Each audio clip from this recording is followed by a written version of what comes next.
Halo, Assalamualaikum semuanya. Perkenalkan, kami dari kelompok 8. Aku Syifa Rehanim T. Aku Inatsa Neshfa. Aku Nila Maharani. Aku Sebastian Meitabel.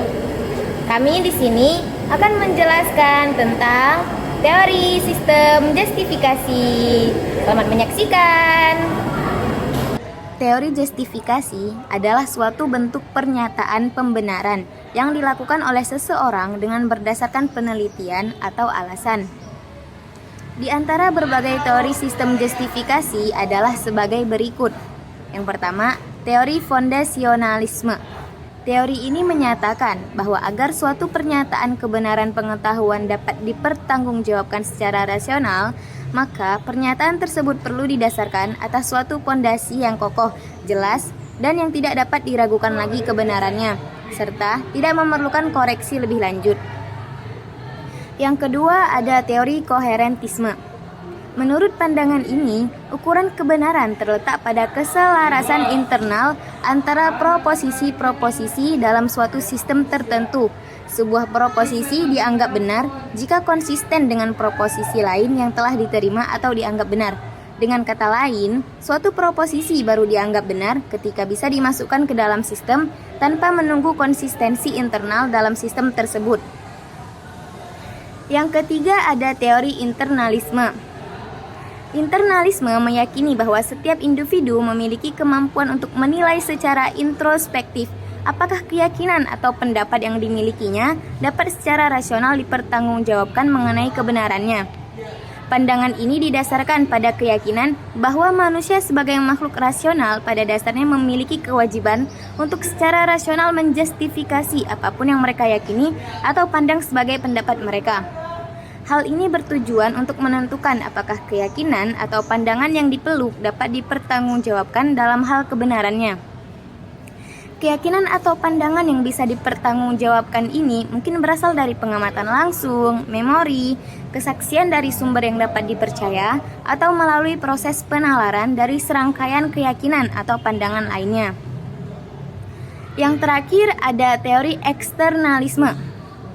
Teori eksternalisme bertujuan untuk mengatasi kendala yang dihadapi oleh pendekatan internalisme yang tidak sepenuhnya dapat menjamin keabsahan suatu klaim kebenaran.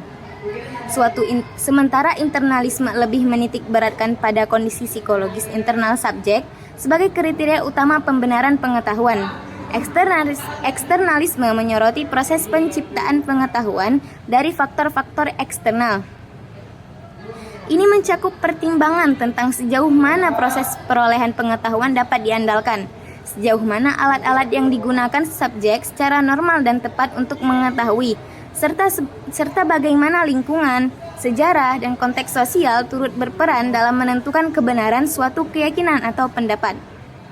Menurut teori eksternalisme, keandalan proses kognitif hanya dapat dipercaya jika proses tersebut menghasilkan keyakinan yang benar, karena sebagian keandalan atau kehandalan proses kognitif dipengaruhi oleh lingkungan eksternal yang menopang aktivitas kognitif. Maka, pembenaran epistemiknya disebut sebagai eksternalisme. Terima kasih. Nah, sistem justifikasi teori ini tuh memiliki 4 komponen. Nah, komponen yang pertama itu ada ketidakselarasan kognitif, yaitu konflik batin, di mana pada saat individu memiliki dua hal yang bertentangan di dalam diri mereka. Yang kedua itu ada moralisensing, yaitu fenomena di mana individu melakukan hal yang bertentangan dengan moral mereka.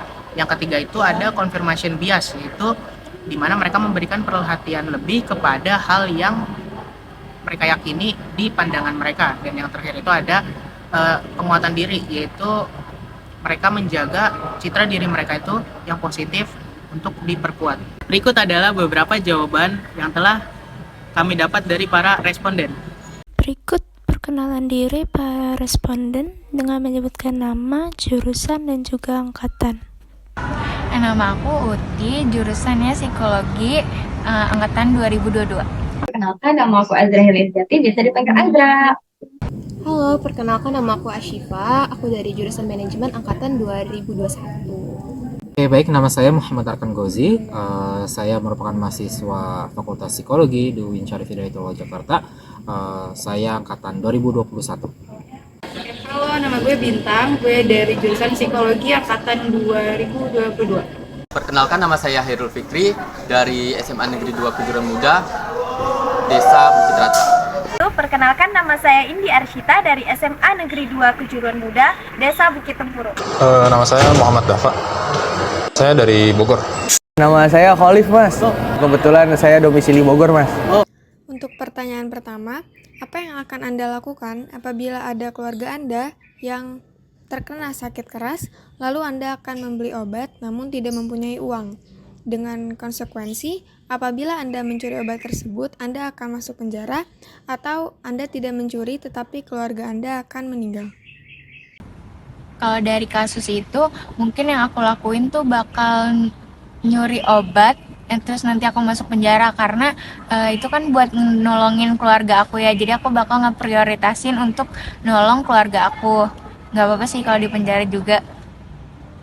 Untuk menjawab pertanyaan pertama, saya tidak akan memilih untuk mencuri obat-obatan tersebut walaupun resikonya keluarga saya ada yang meninggal. Kenapa? Karena saya yakin hal-hal yang dimulai dengan tidak baik maka tidak akan berakhir baik juga. Adapun untuk keluar dari masalah tersebut, mungkin saya akan melakukan komunikasi kepada pemilik obat atau meminta bantuan kepada keluarga atau orang-orang yang bisa membantu saya. Kalau keluarga itu kan berarti orang-orang terdekat sama kita kan. So aku kalau dari pilihan itu aku mungkin akan mencuri ya, karena kayak I would do anything for them gitu loh, kayak apapun buat biar mereka tuh tetap ada gitu sama aku gitu loh, dan aku bakal ngelakuin apapun itu, even aku tuh harus mencuri, even sampai aku masuk penjara karena mencuri suatu barang atau obat tersebut, tapi itu cara itu tuh buat aku nunjukin kalau misalnya tuh aku sayang gitu loh sama mereka. Oke, baik. Yang pertama yang saya akan lakukan adalah saya ya pastinya akan menolong sebisa saya lah ya, namanya orang tua gitu. Jadi selagi masih ada harapan buat menolong mereka, saya akan tolong. Itu berarti saya akan tetap memilih bahwa saya mungkin ada kecenderungan mencuri jika memang itu pilihan yang paling realistis gitu kan. Sehingga mungkin dari situ harapannya adalah saya bisa mengobati orang tua saya gitu, dan saya mungkin di penjara, dan mungkin lebih baiknya kalau misalnya seandainya saya dihakimi terlebih dahulu, mungkin bakal lebih baik, dan kayak opsinya bukan di penjara gitu ya. Kayaknya yang pertama, gue curi dengan konsekuensi masuk penjara tapi bokap gue sembuh. Cuman gue merasa harus menjelaskan ke si pemilik toko dulu sih tentang kondisi gue, bahwa bokap gue kemungkinan akan mati gitu kalau nggak ada obat. Jawaban saya dari kasus tersebut, saya akan memilih mencuri dan dipenjara untuk menyelamatkan keluarga saya. Karena dari kasus tersebut, nyawa seseorang apalagi keluarga kita harus diutamakan. Dari kasus tersebut, saya lebih memilih untuk mencuri dan masuk penjara karena nyawa seseorang itu lebih penting, apalagi itu nyawa keluarga kita.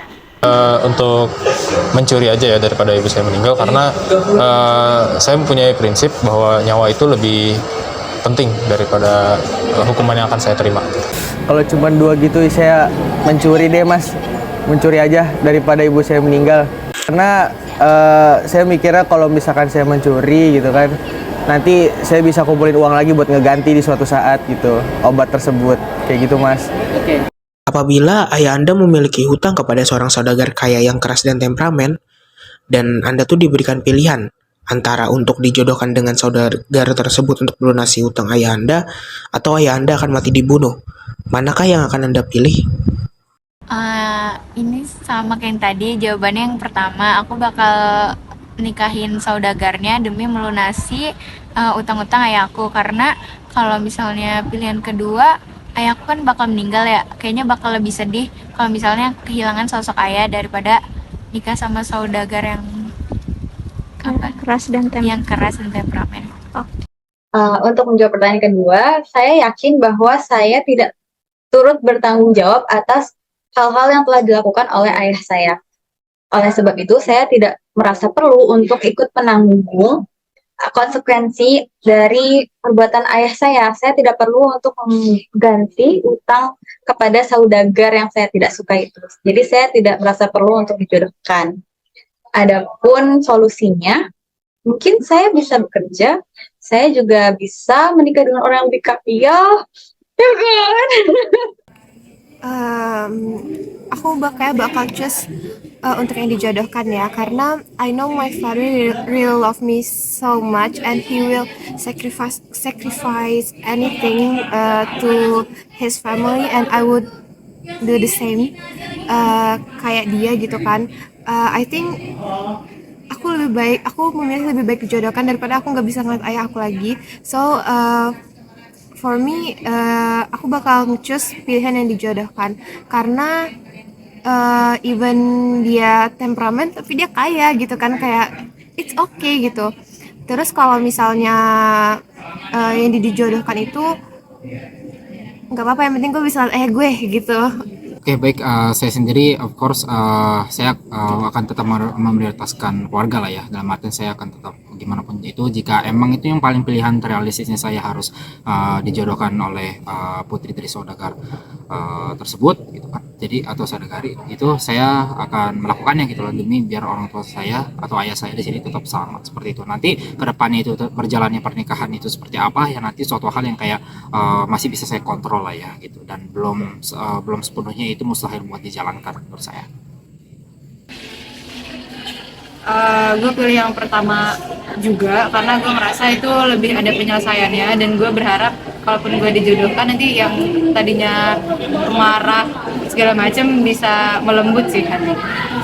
Saya dari pertanyaan tersebut, saya akan menerima perjodohan tersebut agar orang tua saya tidak dibunuh, karena saya lebih mementingkan keselamatan keluarga saya, apalagi orang tua saya, dibandingkan dengan saya sendiri. Dari pertanyaan tadi, saya lebih memilih untuk menikah dengan saudagar kaya tersebut agar kedua orang tua saya tidak dibunuh, dan saya lebih memilih keselamatan keluarga saya. Jawab ya. Jadi ini mungkin mirip sama jawaban saya yang pertama tadi. Saya bakal milih untuk dijodohin sama anak si yang memberi hutang kepada ayah saya daripada ayah saya yang meninggal gitu. Karena lagi-lagi nyawa manusia itu lebih penting daripada hal buruk yang akan saya terima.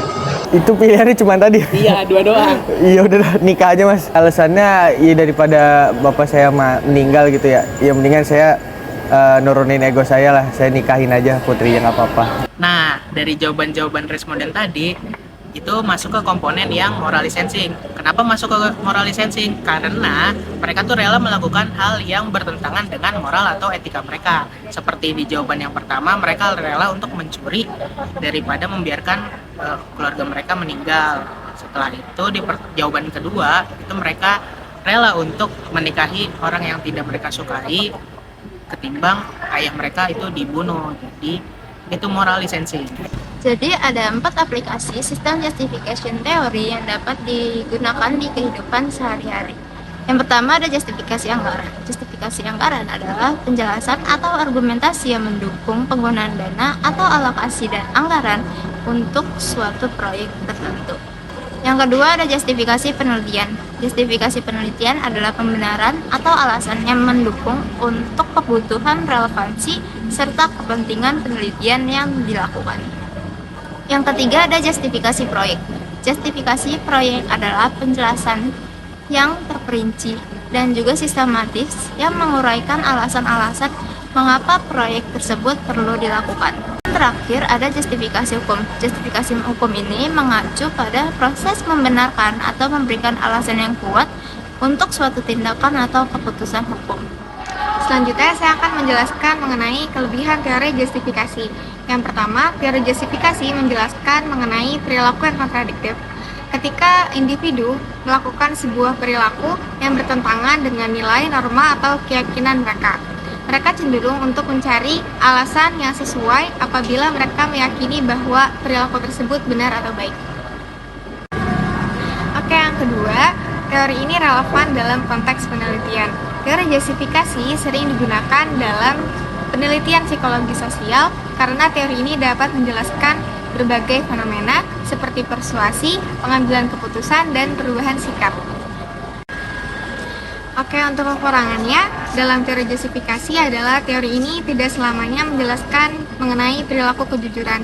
Karena fokus utama pada teori ini yaitu agar individu dapat merasionalisasikan atau mencari pembenaran dalam perilaku mereka. Sehingga penyajian informasi yang mereka pilih ini tidak sepenuhnya jujur atau benar. Terima kasih. Sekian penjelasan yang dapat kami sampaikan. Kurang lebihnya mohon maaf. Terima kasih telah menyaksikan. Kami akhiri dengan Assalamualaikum warahmatullahi wabarakatuh. Udah yuk, lanjut. Langsung. Ayo.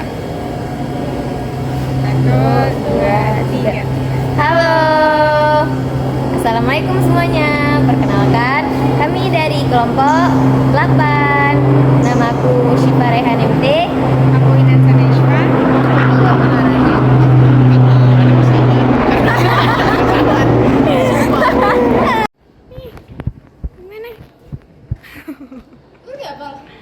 Belum. Oke, untuk pertanyaan kedua, apa yang akan kakak